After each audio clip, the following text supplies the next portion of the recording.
एकनाथ शिंदे यांच्या पक्षाच्या पदाधिकाऱ्याकडे 5 कोटी रुपये सापडले. पैसा सर्रास वाटला जातोय. सगळ्या महाराष्ट्रातून या तक्रारी आलेल्या आहेत. लोकसभेच्या वेळेला पण या तक्रारी आलेल्या होत्या, पण निवडणूक आयोगाने यावर काही कारवाई केली आहे असं मला दिसत नाही. आज आपण चर्चा करणार आहोत या निवडणुकीत नेमके काय निकाल लागू शकतात, काय शक्यता आहे याची. तुम्हाला माहिती आहे, आज विधानसभा निवडणुकीचा प्रचार संध्याकाळी थांबलेला आहे. सर्व बाजूंनी प्रचार केल्यानंतर आता उद्याचा विश्रांतीचा दिवस आहे आणि परवा 20 तारखेला 20 नोव्हेंबरला मतदानाचा दिवस आहे. प्रचाराचा आढावा घ्यायचा तर असं म्हणावं लागेल की प्रचारामध्ये महायुती, सत्ताधारी महायुती आणि महाविकास आघाडी या दोघांचीही काही बलस्थानं होती. महायुतीने प्रचंड पैसा ओतला प्रचारामध्ये, त्यामुळे अर्थातच डिजिटल प्रचार आणि होर्डिंग्स यामध्ये त्यांनी भरपूर आघाडी घेतली. तुम्ही जर मुंबईत पाहिलं तर मुंबईत हायवेच्या दोन्ही बाजूला मुख्य रस्त्यांवर सर्वत्र आपल्याला भारतीय जनता पक्ष, शिंदे आणि महायुतीची होर्डिंग दिसतात. डिजिटलचा आढावा घेतला तर सोशल मीडिया महायुतीच्या जाहिरातींनी व्यापून गेलेला आहे. मोबाईल नुसता उघडला, एखादा कार्यक्रम यूट्यूबवरचा ची एखादी मुलाखत किंवा एखादा कार्यक्रम पाहायचा झाला तर आधी आपल्याला महायुतीची जाहिरात जबरदस्ती पाहावी लागते आणि मग त्या कार्यक्रमाकडे जावं लागतं. कधी कधी असं वाटतं की इतका हा जाहिरातींचा अतिरेक झालेला आहे की वैतागून लोक या जाहिरातींमुळे महायुतीला मतं द्यायचं टाळतात की काय. विनोदाचा भाग सोडा, पण सत्य परिस्थिती ही आहे की एवढ्या जाहिराती करण्याएवढा पैसा, अर्थबळ महायुतीकडे आहे. आजच जाहिरात आलेली आहे, माफ करा, आजच बातमी आलेली आहे की नाशिकला एकनाथ शिंदे यांच्या शिवसेनेच्या एका पदाधिकाऱ्याकडे 5 कोटी रुपये सापडले आहेत. त्याच्या हॉटेलच्या खोलीतून हे 5 कोटी रुपये निवडणूक आयोगाने जप्त केलेले आहेत. 5 कोटी रुपये सापडले, काही शेकडो कोटी रुपये सापडले, म्हणजे किती बाहेर गेले आणि किती पैसा या निवडणुकीत वाटला गेलेला आहे याचा अंदाज आपण करू शकतो. कारण कोणत्याही राजकारणाशी बोललात तर तो सांगतो की 5 कोटी रुपये सापडले म्हणजे किमान त्याच्या 100 पट पैसे हे बाहेर गेलेले असतात.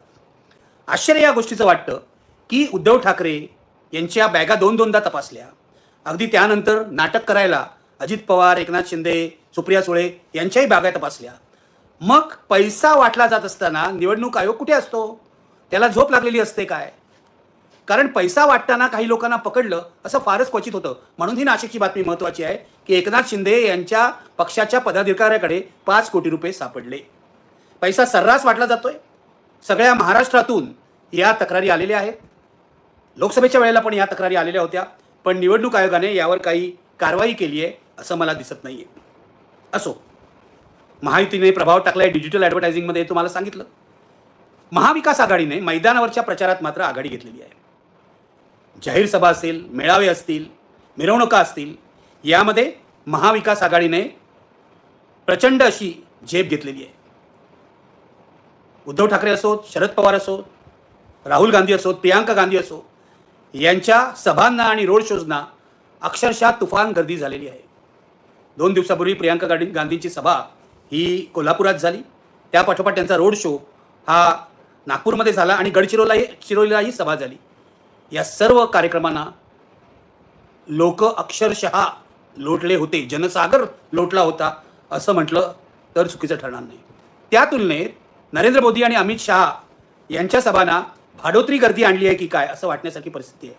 कोणतीही सभा त्यांची उत्स्फूर्त नव्हती. भारतीय जनता पक्षाच्या कार्यकर्त्यामध्ये सुद्धा फारसा उत्साह दिसत नव्हता. संघवाले आलेले आहेत प्रचार करायला असं पसरवलं जात होतं. या संघवाल्यांना आपण फार अवास्तव महत्त्व देतो. एकदा जनतेने ठरवलं की भाजपची हकालपट्टी करायची की संघ काय, संघाच्या कोणत्याही संघटनेचं काही चालू शकत नाही हे आपण कधी लक्षात घेत नाही.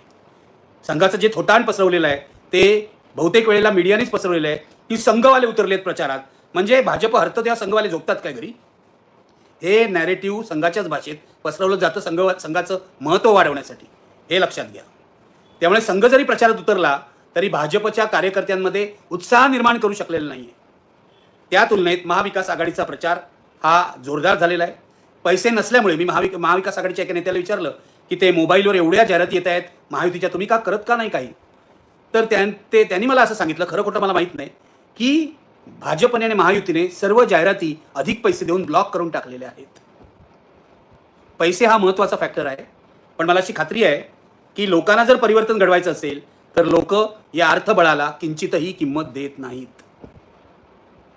सर्वसाधारणपणे प्रचारामध्ये कोणत्या मुद्द्यांना महत्त्व मिळालं हे जर आपण बघितलं तर शेवटच्या क्षणी सोयाबीन, कापूस आणि कांदा शेतकरी यांचा जो असंतोष आहे त्याला महत्त्व मिळालं.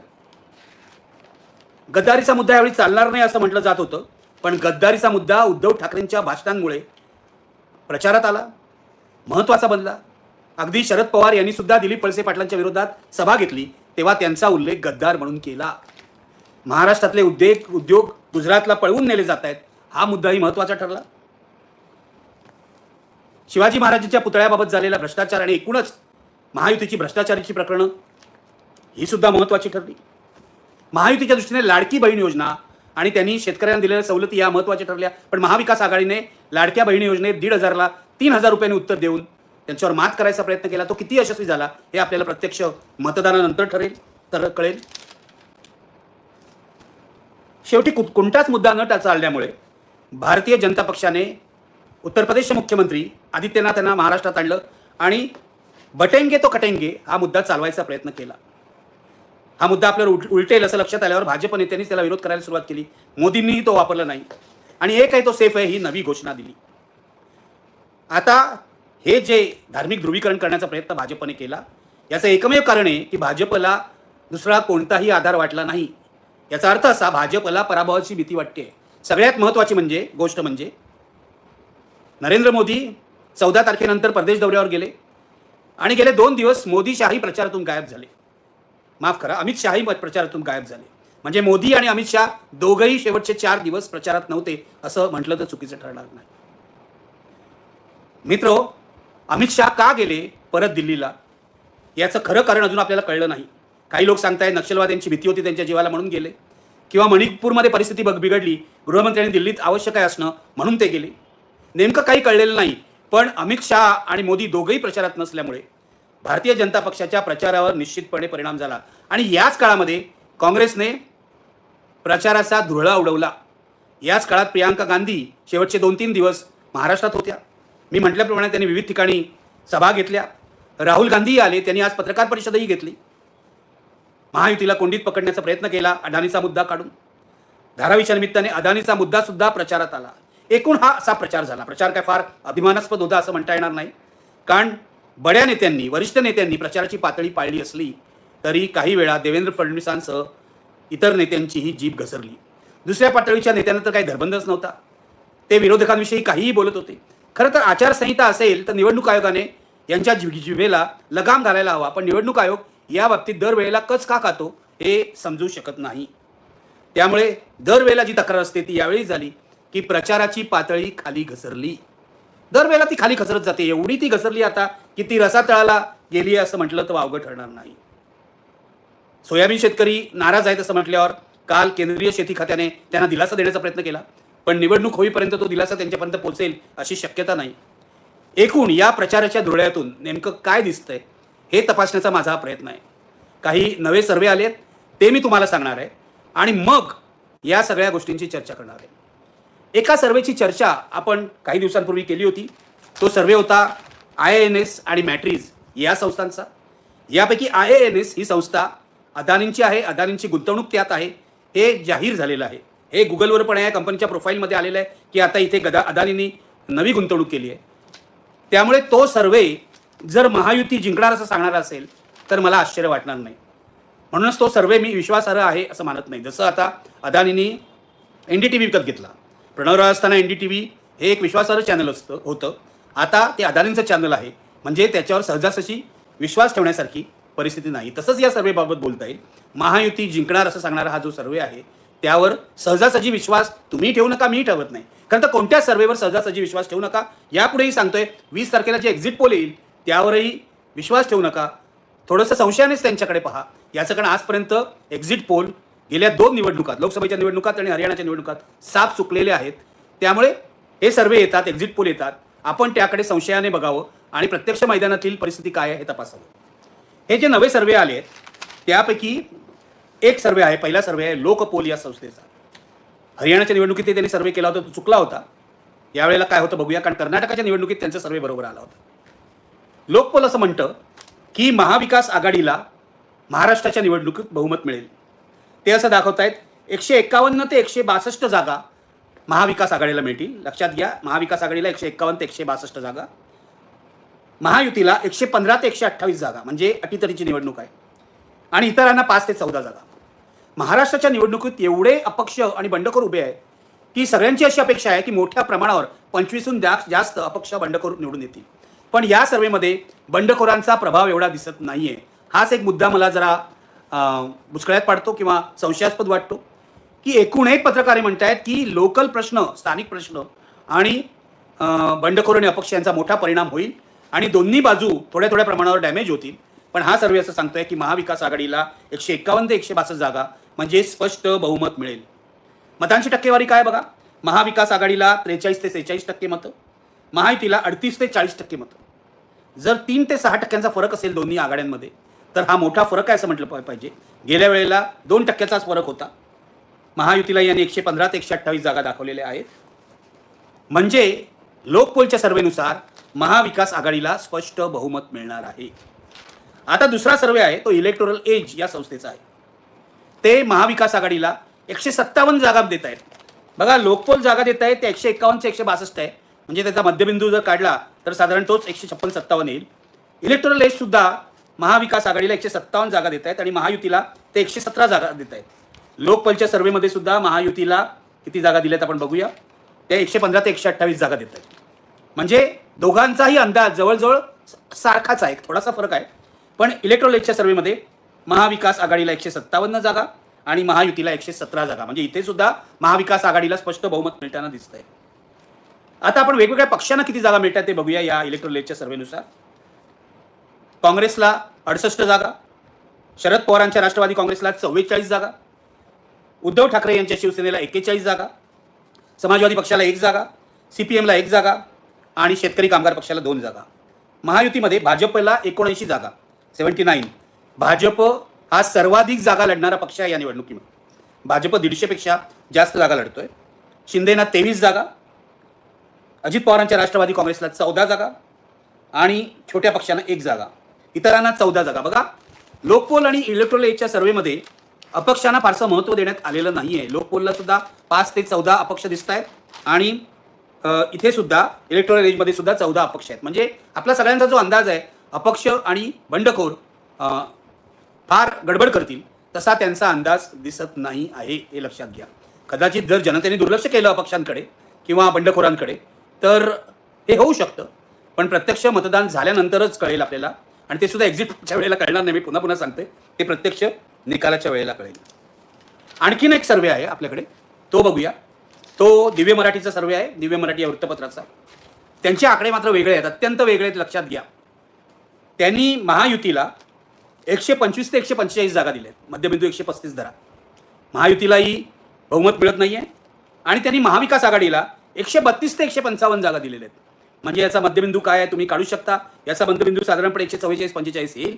याचा अर्थ या सर्वेनुसारही महाविकास आघाडीला बहुमत मिळणार आहे. आज जे मी 3 सर्वे तुम्हाला सांगितलेले आहेत त्यानुसार महाविकास आघाडीला निसट्ट का होईना बहुमत मिळणार आहे. दिव्य मराठीच्या सर्वेनुसारही पहिला लोकपोलला स्पष्ट बहुमत, इलेक्टोरल एजला स्पष्ट बहुमत, दिव्य मराठीच्या नुसार निसट्ट बहुमत असं आपण म्हणूया.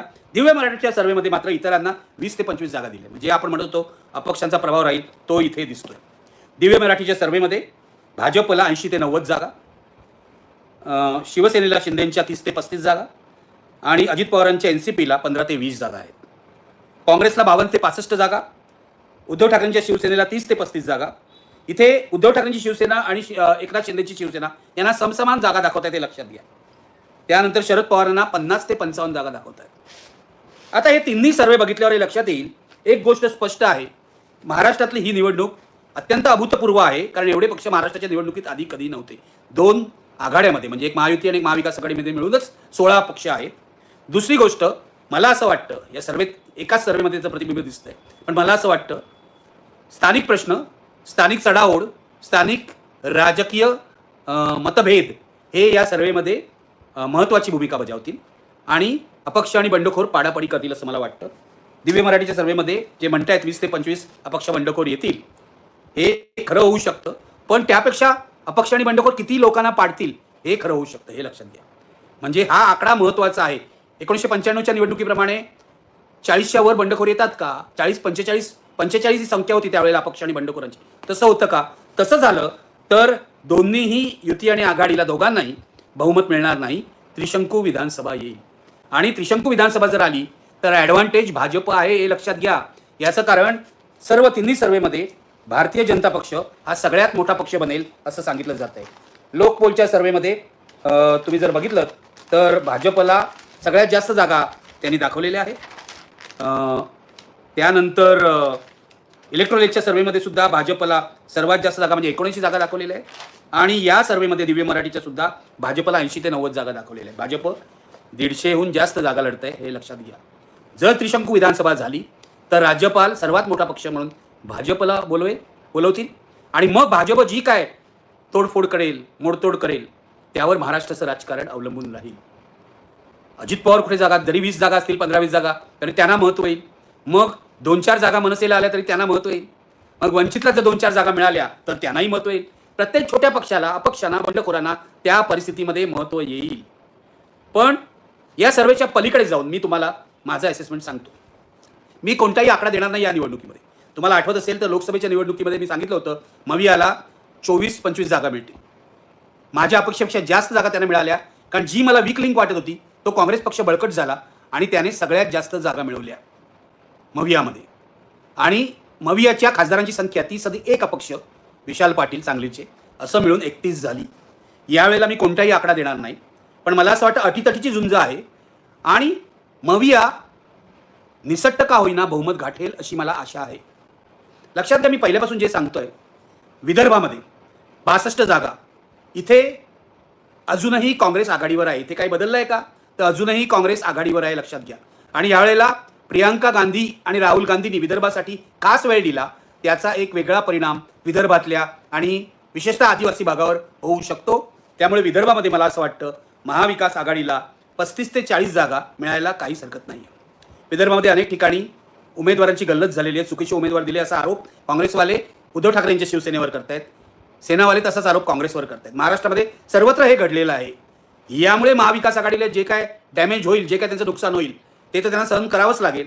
पण तरीसुद्धा विदर्भामध्ये यावेळेला महाविकास आघाडी पुढे राहील यामध्ये मला काही शंका वाटत नाही. मराठवाड्यामध्ये 46 जागा. मराठवाड्यामध्ये गेल्या वेळेला लोकसभेला हात दिला होता महाविकास आघाडीला. यावेळेलाही मराठा आरक्षणाचा मुद्दा असाच आहे. जरी ध्रुवीकरण भाजपच्या बाजूने ओबीसींचं झालं असलं तरी इथेही महाविकास आघाडी स्ट्रॉंग दिसते आहे. अनेक बंडखोर, अनेक अपक्ष इथे आहेत, उभे राहिले आहेत, उभे करण्यात आलेले आहेत. तरीसुद्धा मला महाविकास आघाडी पुढे वाटते आणि 46 पैकी किमान 26 जागा महाविकास आघाडीला इथे मिळायला हरकत नाही आहे. तिसरी गोष्ट, पश्चिम महाराष्ट्र.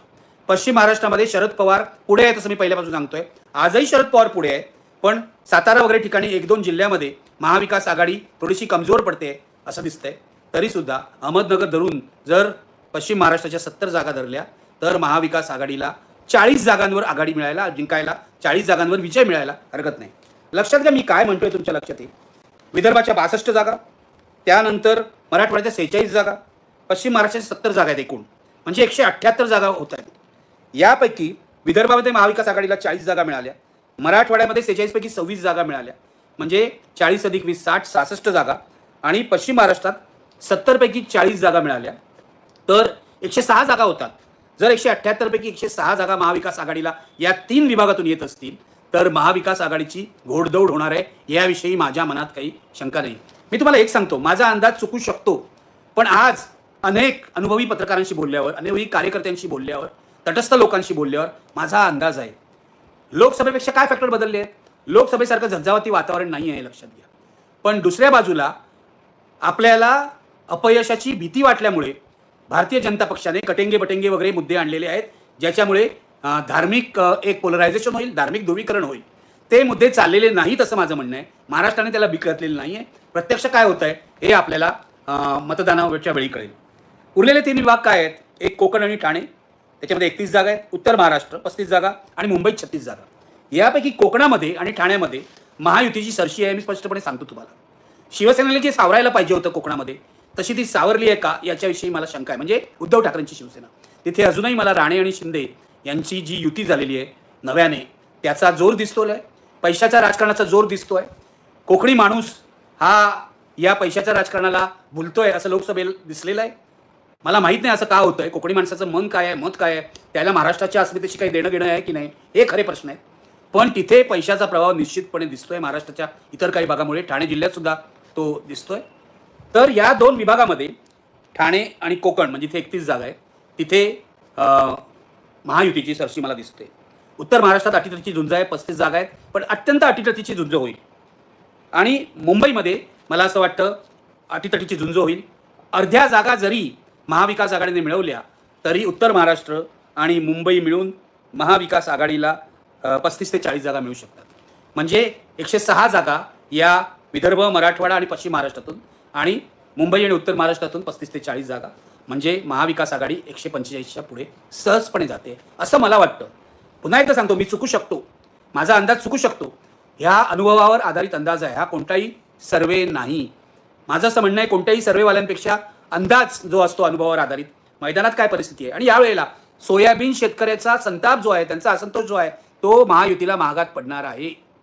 शहरी पत्रकारांच्या हे जास्त लक्षात येत नाही, पण जवळजवळ 60 ते 70 मतदारसंघामध्ये सोयाबीन, कापूस आणि कांदा शेतकऱ्यांच्या असंतोषाचा परिणाम होणार आहे. लोकसभेला पण तो झाला होता, पण सोयाबीन शेतकऱ्यांचा उद्रेक लोकसभेपेक्षा यावेळी जास्त आहे, लक्षात घ्या.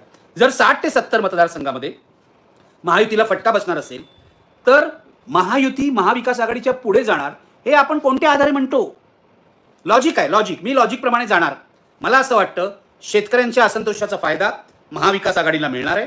लाडकी बहीण योजनेचा 15 ते 20% फायदा हा महायुतीला होणार आहे, निश्चित आहे. पण लाडकी बहीण योजनेचा जो प्रभाव होता तो महागाईमुळे आणि महाविकास आघाडीच्या 3000 रुपयामुळे कमी झालेला आहे, लक्षात घ्या. एकूण त्याचं तुम्ही गणित पाहिलं तर मला असं वाटतं महाविकास आघाडी ही महायुतीच्या पुढे आहे.